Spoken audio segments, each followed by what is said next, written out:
and I'm going to join. Like, you can grab a seat, and I'll join you up here.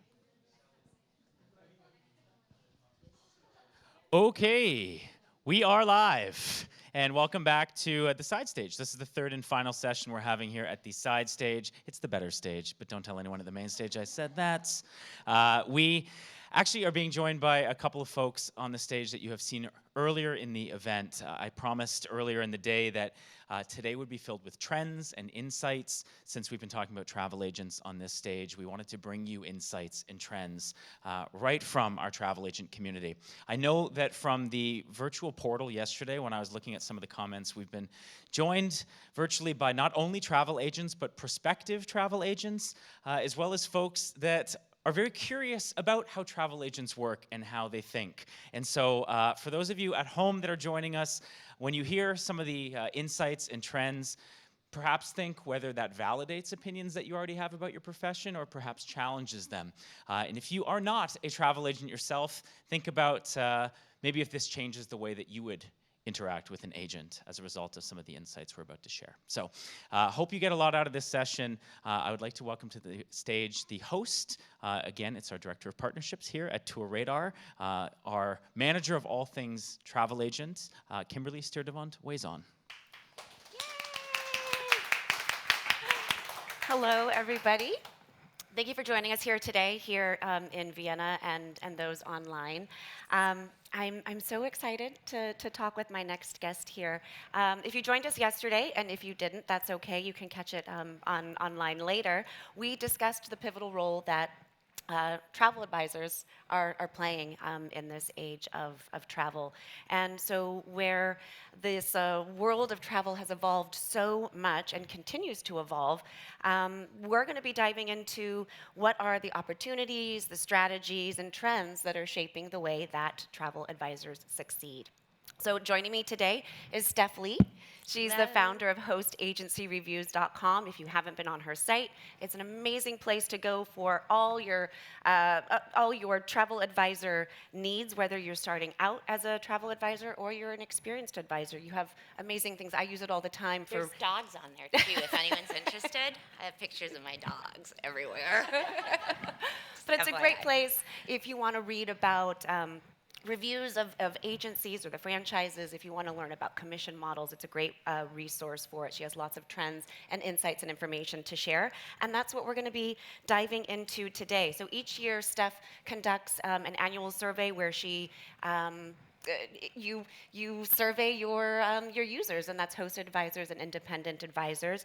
And today, she's going to share some of those valuable insights that she's found from this survey. So I know one of the burning questions on everybody's mind that we're going to dive into is, how do I make more money as a travel advisor? Right? Yeah. Yeah. I'm sure they're also wondering what are the top performing products and niches, so we'll dive into that in a little bit. I think fees is starting to come up a lot, so we'll talk a little bit about that. So let's just get to it. Welcome. Thank you. I thought you were going to say people are wondering about my dogs, and I was like, I was literally going to put a picture of my dogs on the slide, and I was like, that'll really stress Kimberly out if that pops up unexpectedly. Because I'm a cat lover, so.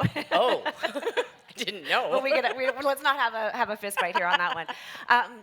So let's get started. So my first question for you today is, as we've discussed over the course of the last 2 days, is that we're really witnessing a remarkable shift in the travel landscape. We've talked a lot about that, and you really dive into it in some of your survey findings. So why do you think that travelers are really recognizing and appreciating the really irreplaceable, indispensable role that travel advisors play today? So I talked about this in the last session, but I really think the pandemic, so I grew up in the travel industry, and my parents had an agency, and then I worked on their host agency division and really kind of found that interesting and grew that. So I've been kind of seeing the host agency trend from the very beginning. And one of the things that I think travelers found out during the pandemic is it's really stressful when you book your own travel and something goes wrong, let alone like the whole world shutting down. Like that's worst case scenario, and everyone experienced it. So I think everyone has PTSD from booking their own travel personally. But so I think like that's the big thing is it super accelerated the use of travel advisors. Travel advisors, our report we're going to go into is from last year. It's from data from 2022 where they hadn't quite recovered. But I know anecdotally from what I talk with suppliers on their sales levels, 2023 and 2024 are like through the roof. And especially when we're talking specifically about the hosted travel agency channel and the bookings that are coming from that. Well, you just mentioned that it really accelerated the use of advisors, but did it also increase the amount of advisors? Are you seeing? Yes, both. So travelers, like I think there's a misconception within the travel industry too, or outside the travel industry, that it's only old people that are using travel advisors, and that is very far from the truth. So there's a couple different things. So we have travel advisors from ASTA. So if you're not familiar with ASTA, that's the American Society of Travel Advisors. And they did a poll. Now I know what you're thinking too is like, that's your lobbying arm, Stephanie. Of course, they're going to say good things, which is true, but I'll give you more stats. So 54% of people, when surveyed, said they'd be likely to use a travel advisor on their next booking, and that's 14% up from last year. So that's huge. We haven't seen that type of jump or sentiment before this. So that's huge. CLIA, if we're talking about CLIA, which is the Cruise Lines International Association, so that's the cruise lines lobbying arm, advisors account for 75% of their bookings. And USTOA, I was just talking to Christian with Colette the other day. He was telling me USTOA, they have 2/3 of their bookings are from travel advisors. And then when it comes to cruises, to CLIA, I think it's called like the annual State of the Cruise Industry Address or something. They have a report that comes out, and it showed that it was really the Millennials and Gen Z that are using travel advisors twice as likely as the baby boomers. And Yeah, and we dived into this in our sessions yesterday, talking about how communication is key and that trust. And I heard you mention that in your last session as well. So that's probably contributes to that boom. I want to dive into your survey, but before I do, can you give us a little bit of background about who did you survey? Who did you talk to? so what we do is we reach out to different partners within the industry. We put out our list and we ask them to take the survey. Then we have partners, host agencies, travel associations, the Travel Institute. They push it out. So while our site focuses on hosted advisors, ASTA pushes it out. It goes out to all advisors. So it's a really good sampling of advisors overall. So we push it out. We do April 15th, which is the end of the tax year in the United States, and we run it for 2 months. And we had over 2,000 advisors take it, which is a nice sampling of data. And I think my next slide is there. Okay, I think I might have turned it again. Okay, so when we're looking at who took the survey, this is like I think what you'll find when you look at anyone else, like the Travel Institute or Focusrite, anyone that's kind of doing a sample of travel advisors, it's a pretty similar where it's the vast majority are hosted. And then you have independent, employee, and franchise. And for those of you that are really great at adding up percentages, you're like, that's over 100. And that's because some people are hosted and independent. They choose to be both, so they can fit into both categories. I know you dived into this in your last session, but maybe quickly, 1 minute. Can you explain the difference between hosted and independent? Yes, so hosted is essentially a group. You can think of it as a group of travel advisors booking together like for economies of scale. And then independently accredited is they have their own accreditation number. They may have independent contractors or employees underneath them. Okay, wonderful. Great. So let's dive into some of the survey trends then. So Yes. I know that you uncovered some income trends. You and I had talked about that, and I would love to just hear a little bit more about those income trends that you mentioned about the hosted advisors. So yes, to give everybody an idea, we do our survey, and then because there's differences between these segments, so we do different reports for each of them because some of them are really big differences, some of them are nuanced, but they're really important differences. So here's the hosted advisor report. Whoops, I keep going the wrong way. There we go. So here's kind of the hosted advisor report. Now, one thing that's important to know about the hosted advisor segment is it is where all the new advisors come in. And so that kind of artificially deflates the amount of money that they're making. The other thing to know is when you start an agency, because this is such a high ticket item, it's very difficult to make money your first few years because you're not getting that repeat and referral business. So all of our surveys show that it's really 3 to 5 years is where you start making an income, where people can start leaving their jobs. Not a lot of people are lucky enough to be able to go without income for a couple years.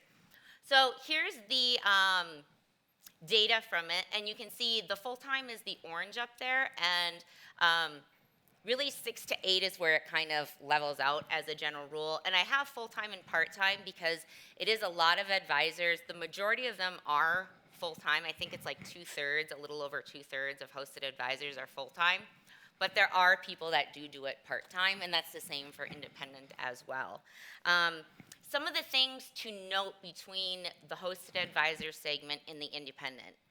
Independents tend to make more, and there's a couple of reasons behind that. One is that the independent advisors are typically they're going to have a lot more experience. So on average, they have 15 years of experience versus 5 for hosted advisors. And you can see what happens when you have more experience. The other thing is that they usually have independent contractors or employees underneath them. So those things kind of contribute. They're a little bit more likely to be working full-time as well. Those are some of the big ones. And for those of you that are wondering too, and I'm not sure how many of you work with travel advisors, but if you're not working with them, it's a really lucrative segment. So of the ones we interviewed, of the 2,000, they did 1.5 billion in sales when we combined all their sales, and they did like 220,000 bookings. So, wow. I mean, it's a huge amount that you're missing out on if you're not catching this segment. Working with the advisors, yeah. Well, I promised that you would answer the burning question on everyone's mind. How do I make more money as an advisor? Smile. Let's see. So, yeah, there's really 5 things through our survey that we really find, and this is like year after year after year. So one is, like I said, the experience level. That's a big one. If they have independent contractors and employee, that's another huge one. If they're working full-time or part-time is one. One of the other ones, so these are the niches, and the niche can really make a difference. And that's why we always try to tell people, choose a niche, not only because it's more profitable, but it's a lot easier. The reason you're making more is because you have more experience with it, you know the products better. So everyone here will be happy to see that adventure travel is number 2 at 97,000.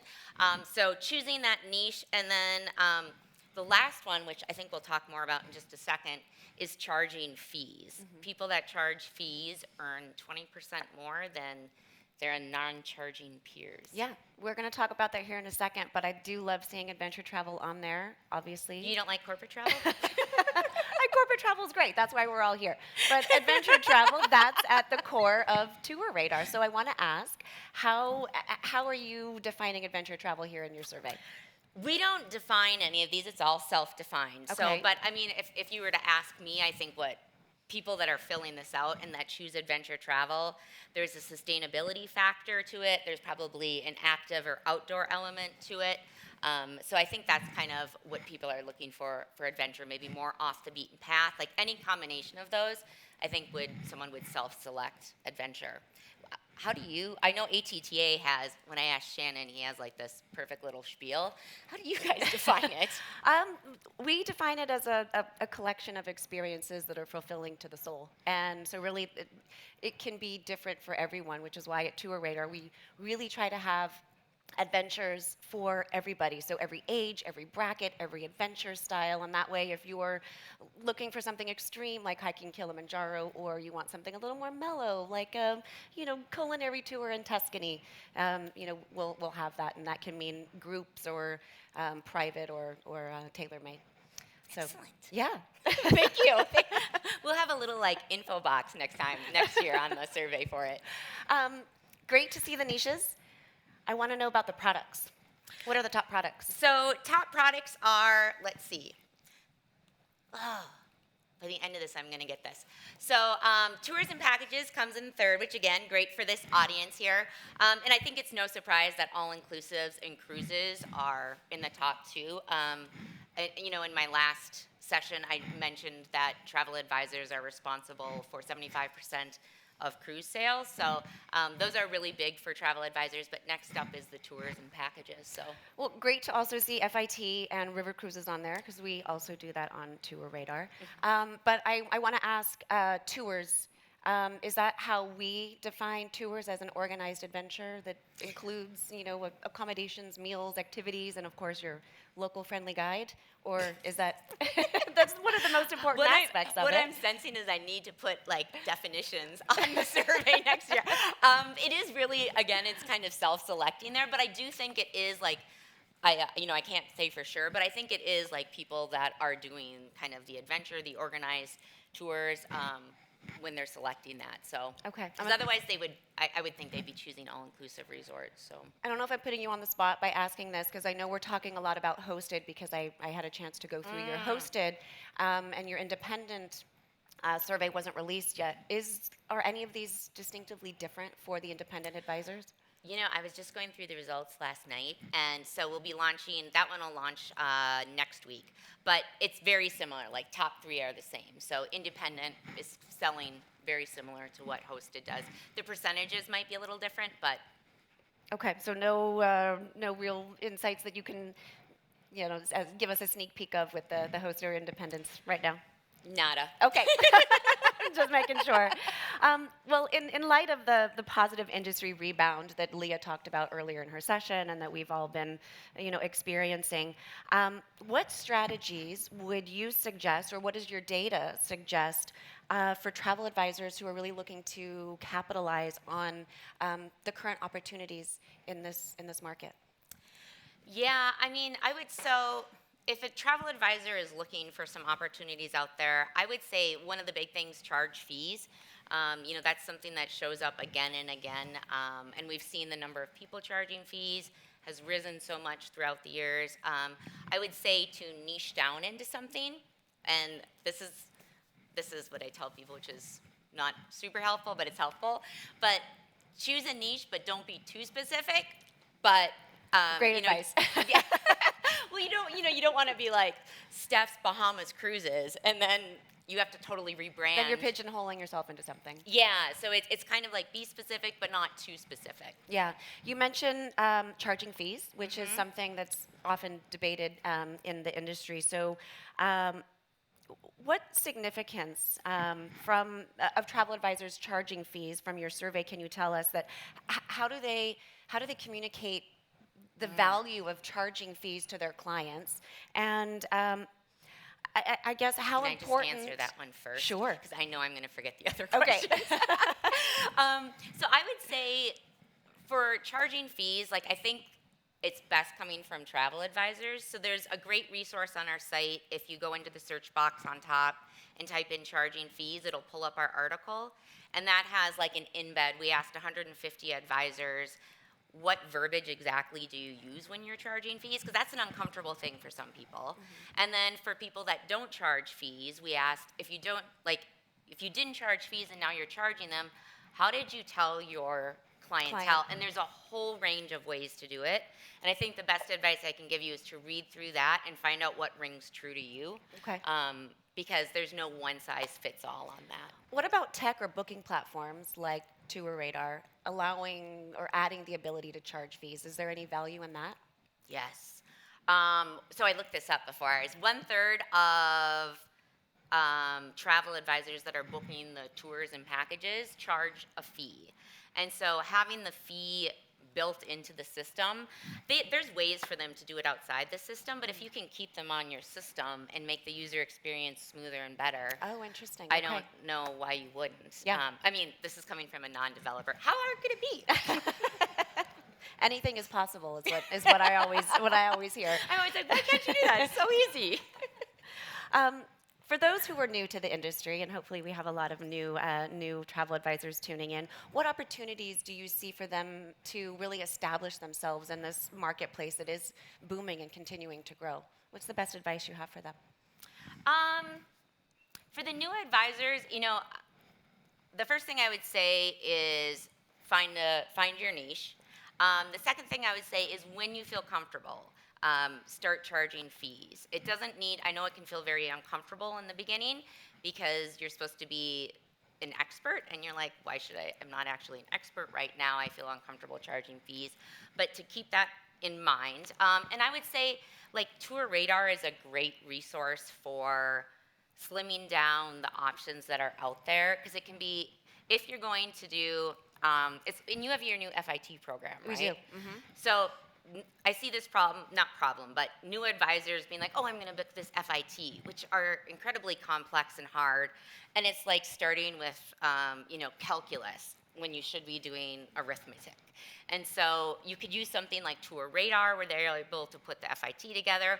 Or if you're doing tours and packages and you're just not sure which ones to use, I look at your site as, so my site has reviews of host agencies and all this metadata, and I look at it as very similar to what you have, where they can look at all the reviews, they can look at, is it the impact, the like environmental impact score? Yes. Like that's That we announced another last thing, year, like yeah. if that's really important to your clients, like I don't know of anywhere else that has that. And for people that's a really big deal for them as a business owner or for their clients, it's a great resource. We're getting close to time, although I feel like we could sit here and talk for a little bit more. But I'm going to just go to the audience and see if there's one question from the audience for Steph. Do we have any questions? If not, I can look at the online. Okay. Hi, Steph. Hi. Quick question for you. If you were, and it's a bit selfish, by the way, so I'll preface it with that.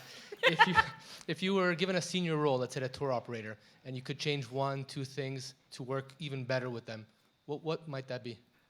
Well, I'll start by saying no to want to hire me as a self-employed person. They're very difficult to control. Let's see, I think with tour operators, one of the challenges I think I see with tour operators is, so I think there's a huge opportunity with new travel advisors. The downside to that is they're new travel advisors and they require more assistance. So setting up something that can train advisors, especially if you're smaller, make it easier for yourself and your team. Set up something that can help new advisors because, it was the same thing when I was growing the host agency I worked at. It was a lot of work to bring on new advisors, but no one else saw the exponential growth. Because the truth is, they are so hungry in the beginning and no one's paying attention to them. When you pay attention to them, when you teach them, they become loyal to your product and they're going to be booking your product. So I think it's a huge missed opportunity. I think that's the biggest one by far. Well, thank you so much for diving into the world of travel advising. Can I make that a verb? Travel advising with me? Asta would be very happy. Asta has been on this huge campaign to change it from agent to advisor. So, Well, thank you for travel advising or travel agenting with me today. It's been such a pleasure. Absolutely. And safe travels to everyone. Thank you. yay! Done and done. We ran out of time.